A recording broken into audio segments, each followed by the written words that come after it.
Want to be kept in perfect peace? Well, then you need to make sure your imagination is steadfast. Not sure how to do that? Well, then you're watching the right video. Welcome to Wednesday's Coffee and Conversation.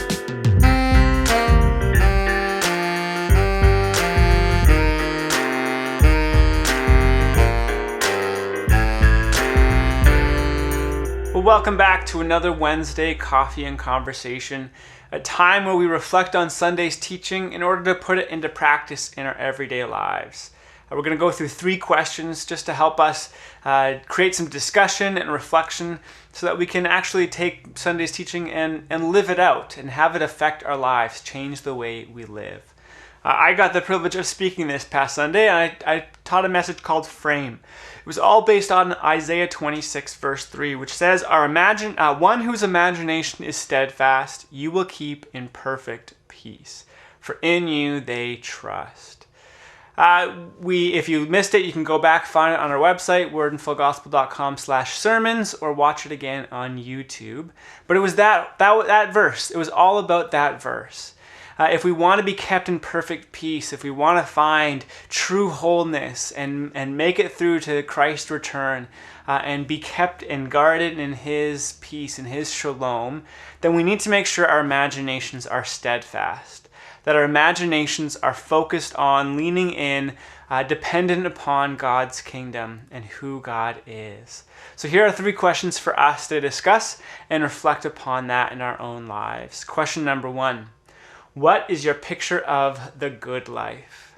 The first thing we need to do is actually evaluate our imagination. What is our frame? What is the picture of what it means to live well? What are we working towards? What is our goal or our end that we want to experience?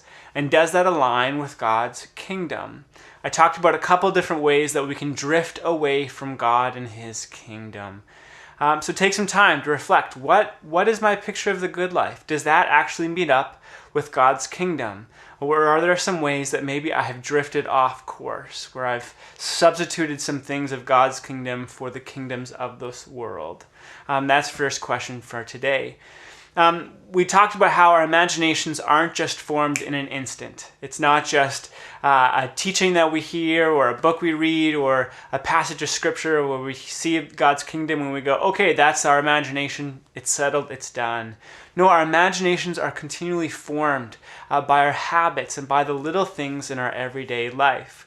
So we need to evaluate those habits. Now, we can't just say, okay, if we want to be mindful of God's kingdom and have that present in our imagination all the time, then we should probably quit work and quit school and just sit in a room reading the Bible and praying all day. No, that's not a way forward here at all. But we need to consider how we can make sure that God is present throughout our day. So here's question number 2. How can you be more aware of God's kingdom throughout the week? In evaluating and thinking about your habits, on those things that you have to do each day, those things that we're a part of, how can we make sure that God's actually more present? We are more aware of His presence throughout our days, whether we're taking out the garbage, whether we're commuting to work. How can we be more aware of God's presence in that? There's a kind of 17th century lay monk. He wasn't a real monk. He was a part of a monastery. He mostly just cobbled shoes, made shoes, and did that. His name is Brother Lawrence. And for 10 years, while he was just working on these shoes, he practiced what he called the presence of God, practicing the presence of God. And it was a long, long time of him just trying to remember and keep God present in the front of his mind every day in all the menial little things that he was doing. So how can you be more aware of God's presence throughout this week? Take some time to think about that, reflect on that, discuss that. But here's the final question for today, question number 3. What small thing can you change this week? We can kind of try to be sometimes we can be too ambitious. We want to make all these kind of changes. Okay, we need to be aware of God's presence throughout the week. Okay, so I'm going to start praying every hour for 10 minutes. No matter where I am, I'm going to stop and pray. Well, if we have our sets too high and we have too many ambitions, we may lose the energy and momentum to actually make those changes in the long term. So, if we want to make some changes to our habits and the way we live our lives and our imaginations, I think we need to start small. We need to start with something that's tangible that we can make a difference of.